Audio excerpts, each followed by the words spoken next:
My name's Dr. Mina Merholm. I'm a board-certified psychiatrist and assistant professor of psychiatry at Columbia University. So I was in the ER, right? And usually whenever I read an ER report as a psychiatrist, it says patient brought in by ambulance, brought in by police because they were disruptive in the community, brought in by whoever. I read this one report that says patient brought in by priest. I said, this is a new ambulance for me. I haven't seen that too much. So it says patient was brought in by, we'll call him Father Stephen. And was brought in because he was suicidal and he was, at a point where he was really considering ending his life and so on. Things that, we see every now and then in the emergency room. But what we haven't seen is this priest part. So I said, you know what? I got to meet this new priest ambulance situation. I got to figure out how this happened. So I go out and I speak with Father Stephen and I say, Father, walk me through this for a second. Are you running some kind of rogue ambulance? Are you bringing folks in at the hospital? It's the first time I've seen that. He says to me, no, doc, a patient came in for confession. And he said, bless me, Father. Instead of saying, for I have sinned, he said, bless me, Father, I'm suicidal. I said, oh, that's a curveball. That's new. I haven't said that in confession. That's different. And he says, I started to get to talk to him a little bit and figure out what's going on. And I realized in that moment, he was actively suicidal. He had really thought about ending his life that day.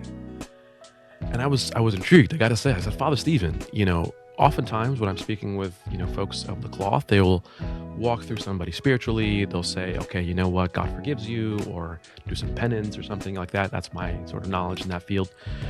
And he said, no, I did that stuff. I checked that. Don't worry. I covered it. Don't tell my boss, but I started to actually look and say, this might require some intervention beyond the church.